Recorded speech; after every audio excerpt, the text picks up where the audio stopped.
The billionaire's blind son was healed by the black maid's touch, unveiling a miracle that defied all odds. Dad, what color is the sky? Alexander's innocent question pierced the silence of the study like a dagger.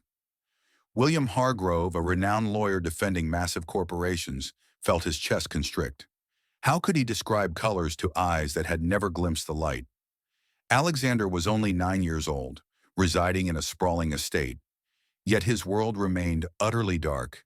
He was born with congenital blindness, and the nation's leading experts had issued their grim verdict: untreatable. The optic nerve is irreversibly damaged. William had poured over $3 million into cutting-edge therapies, gene editing from Europe, laser surgeries in Asia, and expensive psychological sessions.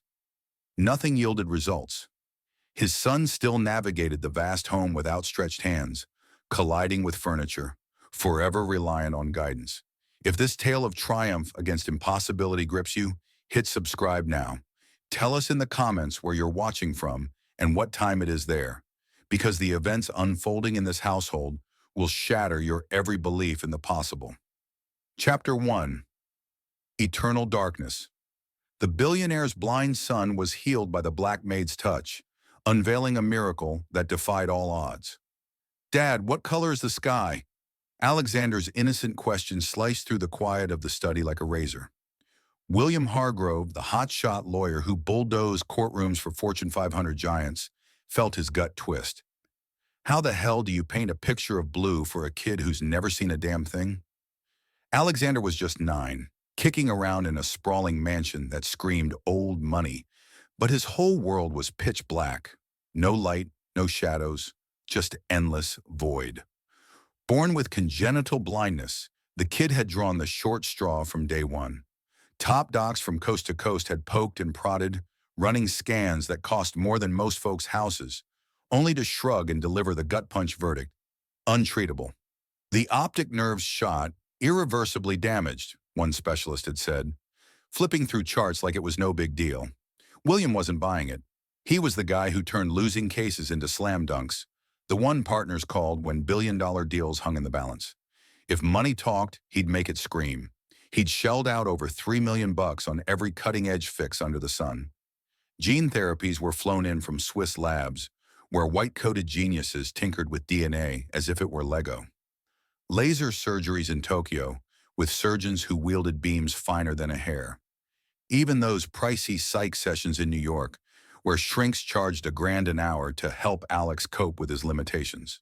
William paced his office late nights, barking orders into his phone. Get me the best, whatever it costs. He'd jet the kid across oceans, strap him into machines that hummed like sci-fi props, all while clenching his jaw against the fear gnawing at him. But nothing stuck. No spark, no breakthrough.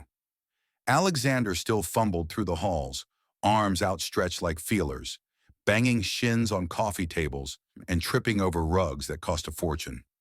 One afternoon, William watched from the doorway as Alexander sat cross-legged on the Persian carpet, hugging a stuffed bear that had seen better days.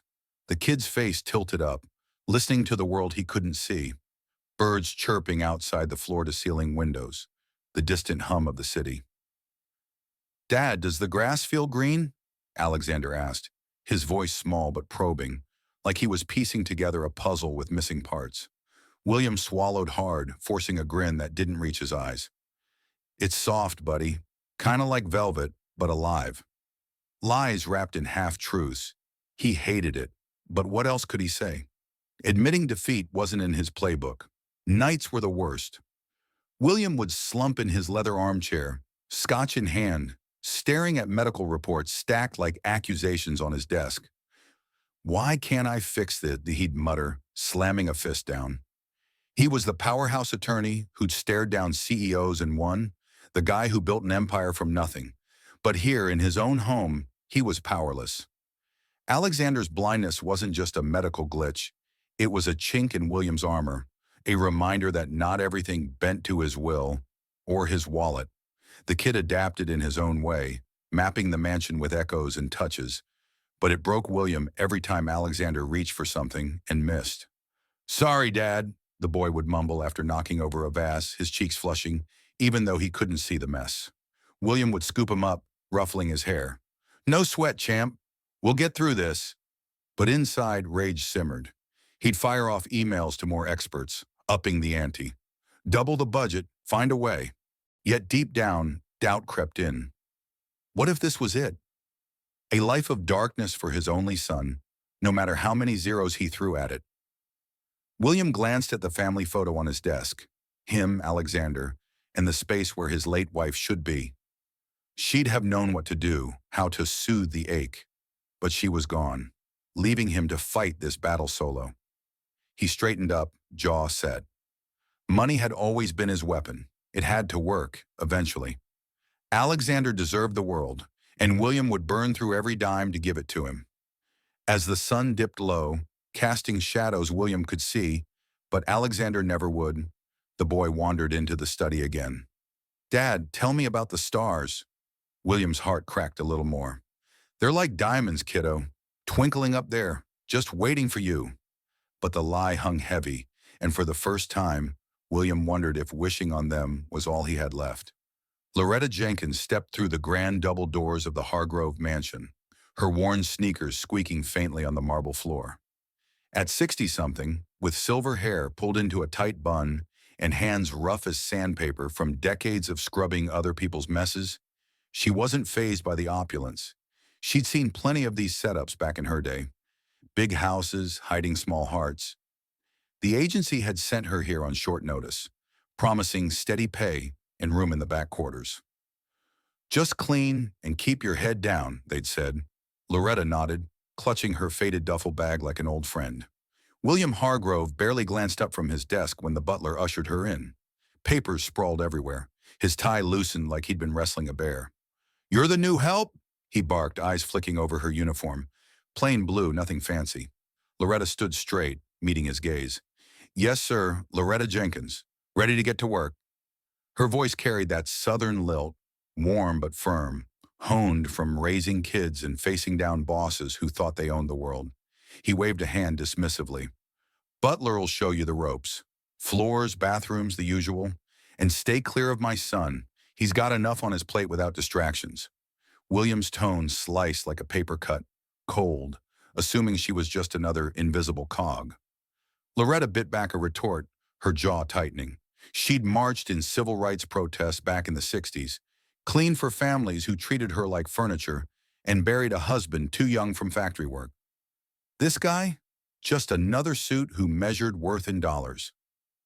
As the butler led her upstairs, explaining the layout, endless hallways, crystal chandeliers that probably cost more than her house, Loretta caught sight of Alexander in the living room.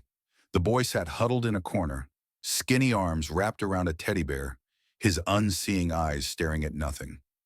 He looked lost, like a puppy forgotten in the rain. Her heart twisted. She'd seen that loneliness in her own grandkids when times were tough. Without thinking, she paused, kneeling to his level despite the butler's raised eyebrow.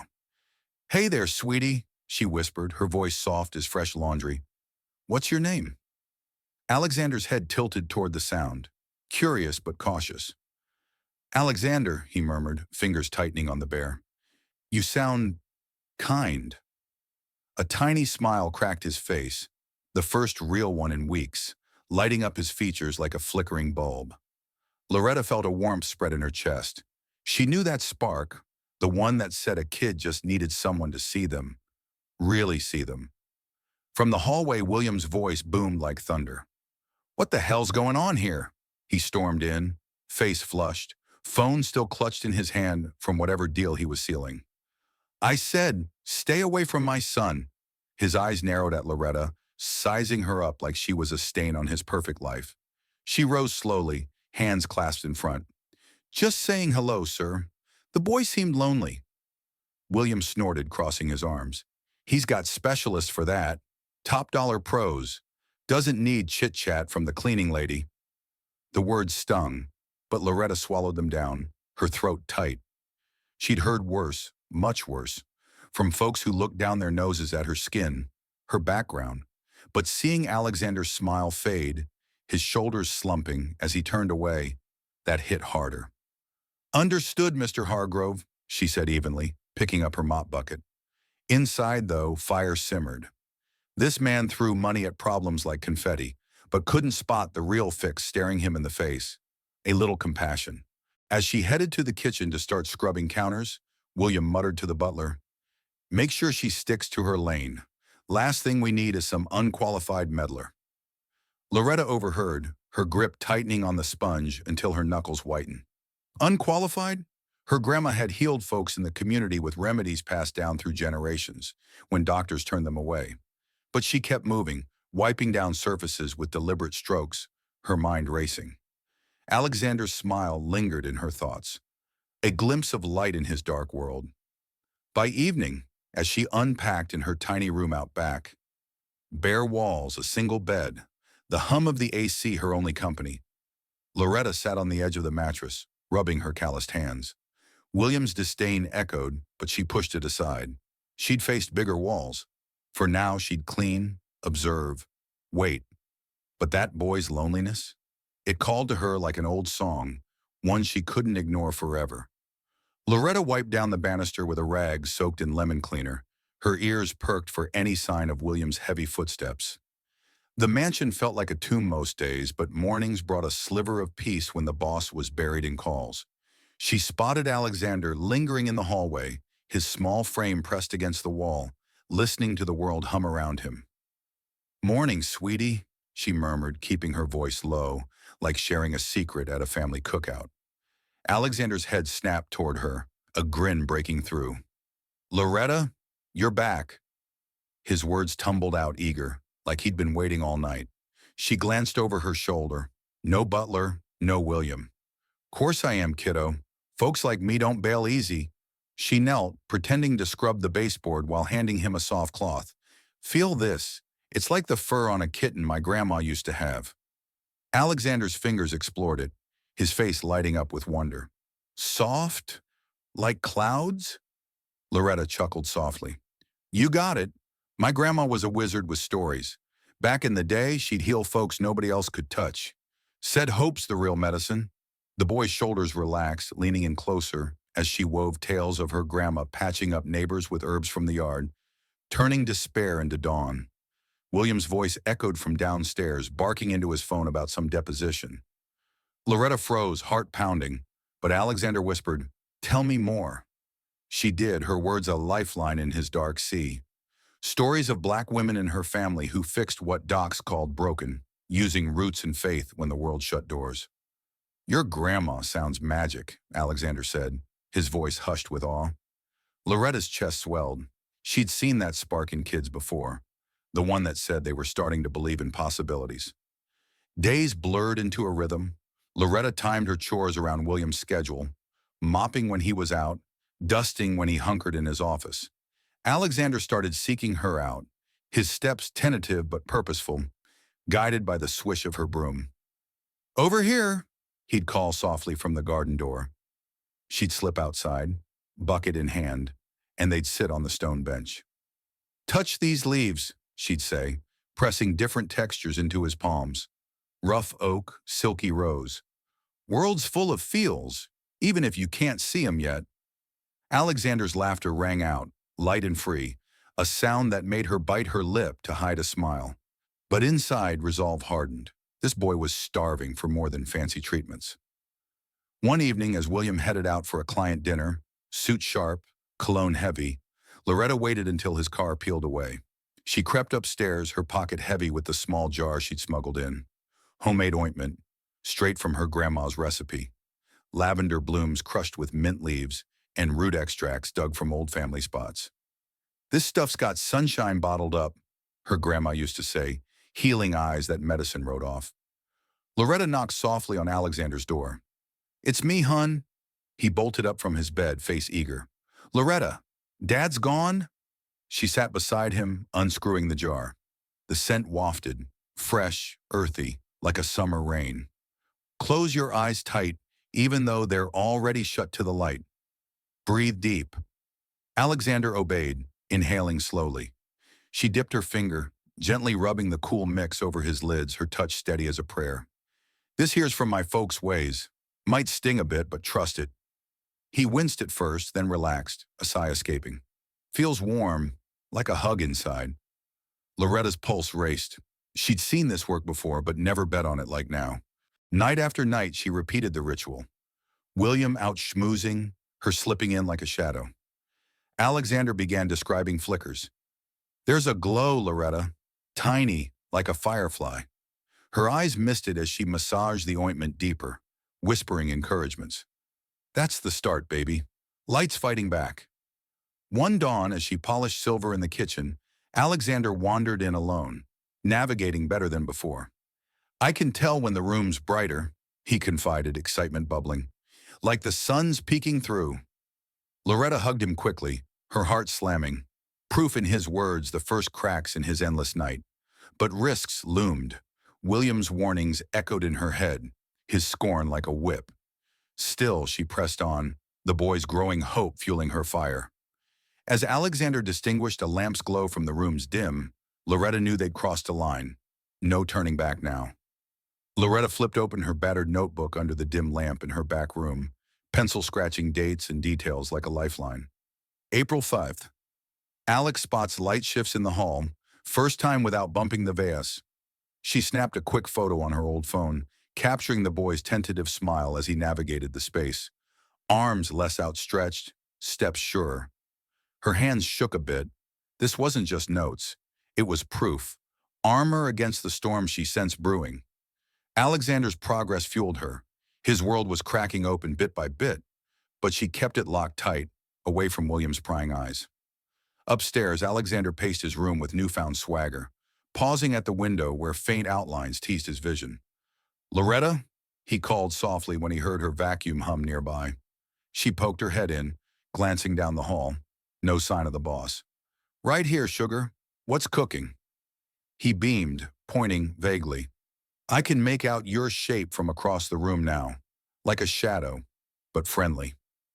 Loretta's throat tightened. She'd seen miracles in her family line, but this kid's grit hit home. That's the fight in you, hun. Keep trusting it. She guided his hands over fabrics, rough denim, smooth silk, building his senses layer by layer, whispering, feel the world first, then see it. William, clueless as a bull in a china shop, strutted through his days like a kingpin.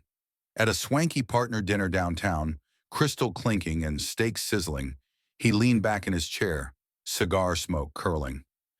You gotta see my boy now. Alex is turning the corner big time.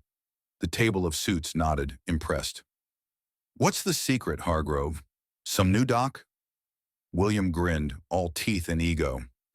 Nah, it's the breakthrough therapies I bankrolled. Gene tweaks from Europe, laser wizardry from Asia. Cost a mint, but money talks, right? Kids walking straighter, reacting sharper. My investment's paying off. Laughter erupted, back slapped. He basked in it, chest puffing like he'd cracked the code himself. Back home, Loretta overheard snippets while polishing silver in the pantry, her face flushing hot. Investment, she bit her tongue, scrubbing harder, the metal gleaming under her fury. That man paraded lies while she risked her neck nightly, rubbing ointment into Alexander's eyes, coaxing hope from the dark. Breathe it in, feel the warmth spread, she'd murmur during their secret sessions, his lids fluttering under her touch. Alexander would sigh. It's like stars popping inside my head. Fuzzy colors, maybe blue? Her notebook filled. April 12th describes vague hues from window light. Photo attached. Proof piled up, timestamps glowing on her screen, her resolve steeling against William's blind arrogance. He amped it up, calling a press conference in the mansion's grand foyer. Reporters crammed in, cameras flashing like fireworks. William stood tall in his tailored suit, mic in hand. My son Alexander's making strides thanks to the elite team I've assembled. Hundreds of thousands poured into cutting-edge protocols. It's the future of medicine, folks. A doc at his side nodded sagely, spouting jargon about neuro-whatevers. Questions flew. Daily routine? William waved it off. Pro therapists, psych experts, the best money can buy. Household staff? They're just background noise, unqualified for this level. Loretta, serving coffee from the shadows, felt bile rise. Her hands steady on the tray, but knuckles white. Background noise. She locked eyes with Alexander in the front row, his head turning her way, seeking that familiar comfort. The boy fidgeted through the chaos. But later in the quiet garden, he confided to her, "Dad sounds so sure, but it's you, Loretta. The touches, the stories, they make the fuzz clear up." She nodded, snapping a discreet pic as he traced a flower's outline from 3 feet away. His description spot on. Petals feel red, warm. Her anger simmered into fuel. William's boasts were hollow, built on her sweat and secrets. She continued the treatments, blending tactile lessons with faith whispers. "Your heart sees first, baby." Watching him bloom while the world bought William's spin. At another cocktail bash, William crowed to investors, "Alex is proof. Throw enough cash at a problem, it crumbles. My boy's practically cured." Cheers rose, deals inked on napkins. Loretta, eavesdropping from the kitchen while prepping apps, clenched her fists, nails digging into palms. How dare he? But she channeled it, slipping upstairs post-party to apply more ointment. Alexander's progress, her quiet rebellion. One day it'll all come out, she thought, tucking away another photo. For now she played the part, but the fire burned brighter. The kitchen smelled of fresh coffee and bacon sizzling on the stove. Sunlight streaming through the bay windows, like a spotlight on the Hargrove family's fragile facade. William sat at the granite island, scrolling emails on his tablet, his mind already revving for the day's courtroom battles. Alexander bounded, not shuffled, his steps confident, eyes brighter than William had ever seen. The kid grabbed a stool without fumbling, plopping down with a grin that lit the room. "Morning, Dad. I saw the green of the trees out back. Real green, like you described. And those red flowers Loretta planted under my window? They're popping now, helping me practice colors." His words spilled out fast, excitement crackling like fireworks. William's fork froze midair, bacon dripping grease onto his plate. Green? Red flowers? Planted by who? His brain short-circuited, the tablet clattering down. "What flowers, Alex? And how the hell are you seeing colors?" The question came out sharper than intended, his voice laced with a mix of awe and suspicion. Alexander blinked, his smile faltering just a tad. "The ones Loretta put there for me, to train my eyes. Everything's clearer now. Shapes, lights, even hues." William's gut twisted. This progress screamed too fast, too real, but not from his pricey docs. Loretta? The cleaning lady he'd dismissed like yesterday's news? He shoved back his chair, standing tall, pulse hammering. "Loretta!" he bellowed, the name echoing off the high ceilings. She appeared from the pantry, wiping her hands on her apron, face neutral but eyes steady. "Yes, Mr. Hargrove." William jabbed a finger toward Alexander. "Explain this. Now. My kid's rattling off colors and flowers you supposedly planted? Without my say-so?" Loretta crossed her arms, chin lifting just enough to show steel beneath the calm. "I did plant 'em, sir. Harmless reds to help him focus. Boy's been improving steadily." Her tone stayed even, but her knuckles whitened on the apron strings. Years of biting back had taught her control, but this storm was breaking. William's face reddened, veins popping on his neck. "Improving?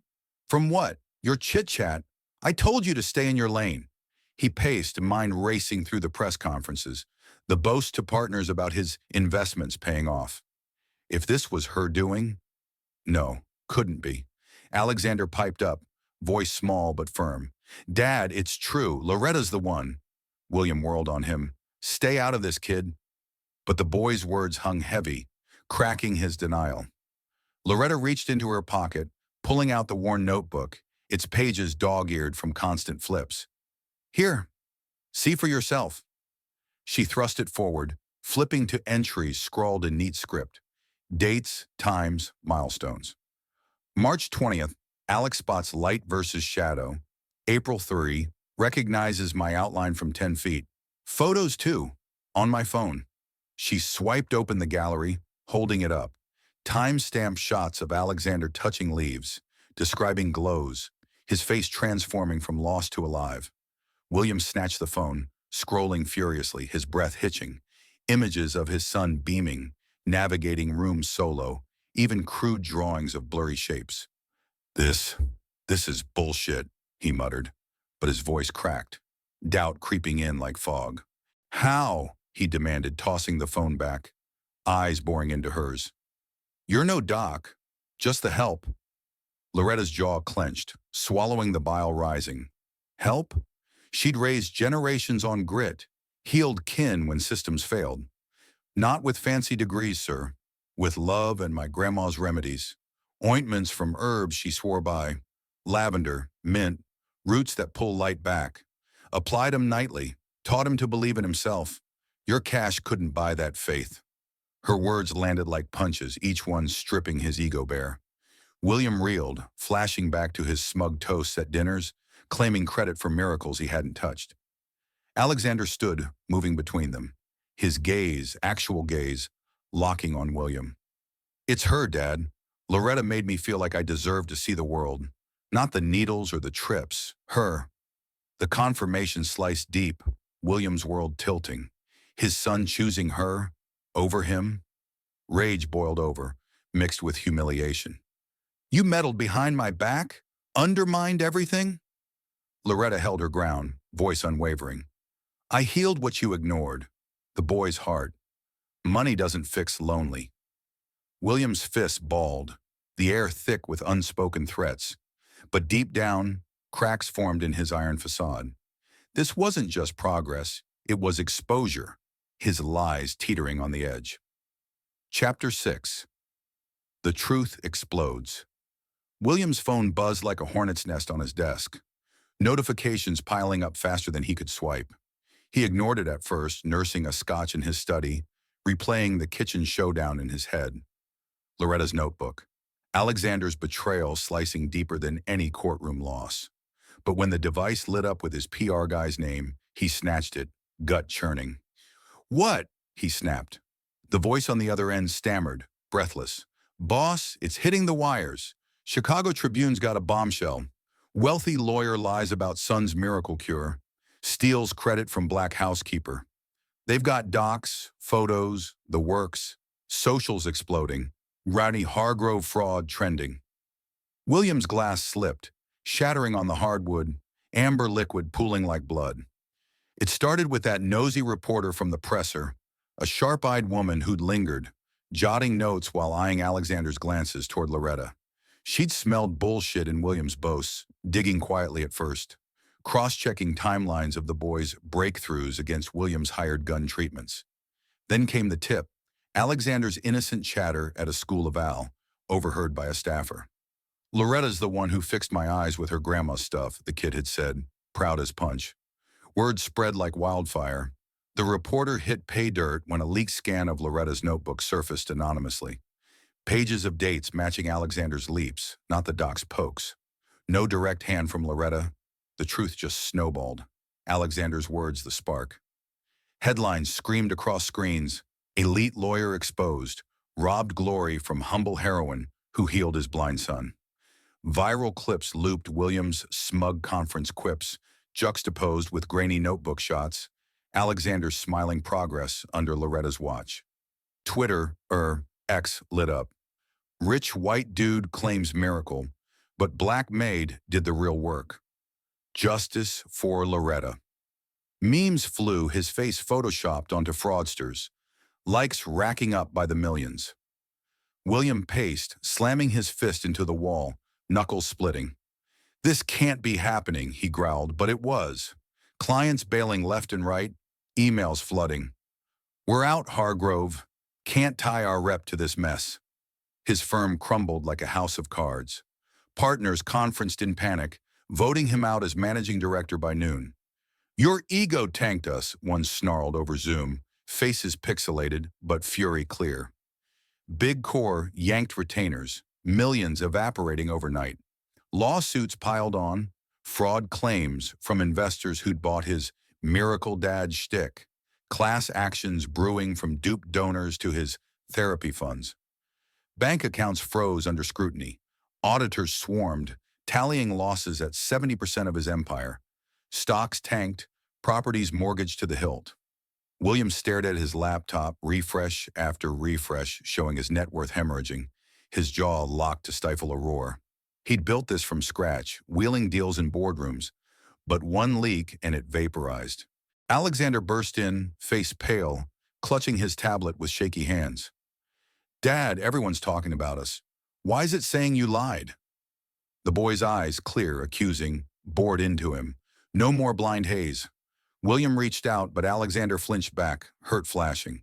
"It's complicated, kid. I was protecting—" Alexander cut him off, voice cracking but steel-edged.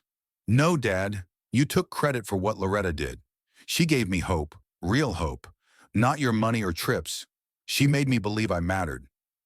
The words gutted William, his son's rejection sharper than any scandal. Alexander turned away, shoulders hunched, seeking solace in the garden where Loretta's flowers bloomed, reds vivid under his new sight. Reporters camped the gates, shouting questions as flashes popped. William barricaded himself in his office, calls from ex-allies dodging him like the plague. "You're toxic now," his oldest partner texted. Isolation hit hard. He'd lorded over empires, but now whispers labeled him a fraud, racist undertones amplifying the fall. Deep down, shame gnawed. Loretta's calm defiance replayed, her proof dismantling his world. He dismissed her, stolen her thunder, and now the bill came due. As night fell, William slumped, staring at shattered glass remnants, the empire's collapse echoing in his empty chest. Loretta stood in the spotlight of a national talk show set, cameras rolling under hot lights, her silver bun gleaming as she faced the host's eager grin. "Tell us, Miss Jenkins, how does it feel to go from mopping floors to mending lives?" The audience leaned in, breaths held. Loretta shifted in her seat, hands folding over her lap, calloused but steady. "Feels like coming home," she said, voice warm like Sunday gravy. "My grandma taught me these remedies weren't just herbs. They were hope for folks the system forgot." Claps erupted. Overnight, she'd become the face of underdog triumph, her story blasting across networks, the black housekeeper who out-healed a millionaire's docs. Donations poured in like rain after drought, millions stacking up from everyday folks touched by her grit. She funneled it straight into a community clinic downtown. Free checkups for the underserved, shelves stocked with her family's ointments. "No more turning away," she told volunteers, rolling up sleeves to mix batches herself. Book deals followed. Her memoir on folk medicine hit shelves, chapters raw with tales of prejudice, punched down by persistence. Universities called next. Guest lectures at Ivy Leagues. Her standing ovations, thundering as she preached, "Kindness cracks barriers money can't touch. It's the real power, y'all, heart over hate."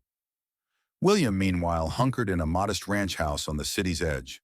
The mansion sold off to stem the bleed from his crumbled empire. Suits gathered dust in boxes.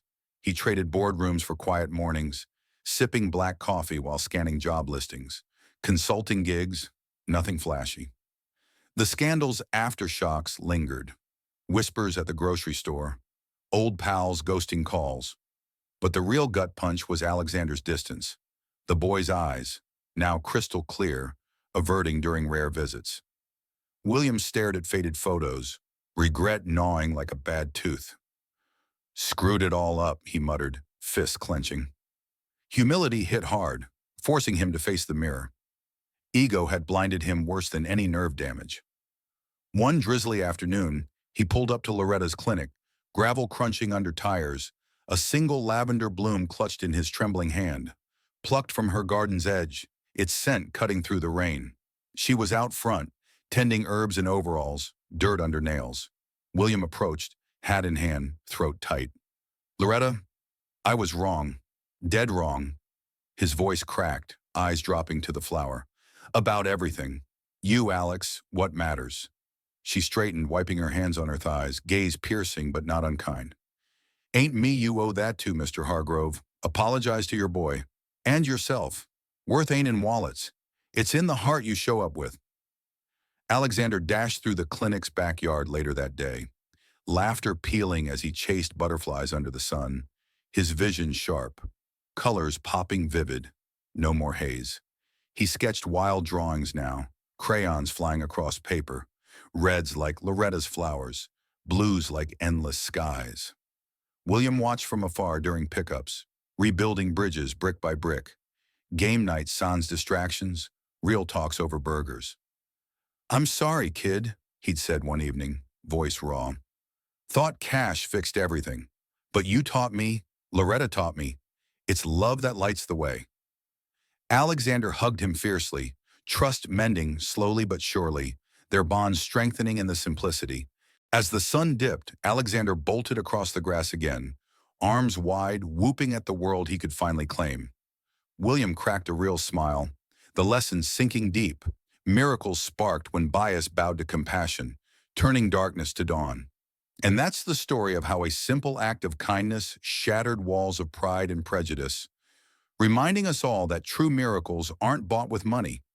They're born from compassion, faith, and seeing the worth in every soul, no matter their station in life. It's a powerful nudge to check our own biases and embrace the unexpected heroes around us. What about you? Has there ever been a time when someone's quiet strength or unexpected generosity turned your world around, even when everything else seemed stacked against you? Drop your thoughts in the comments. I'd love to hear your stories and reflections. Stick around, because next time, we're diving into another tale of resilience and redemption that might just hit close to home. Thank you from the bottom of my heart for joining me today. Your support means the world. See you soon. Take care out there.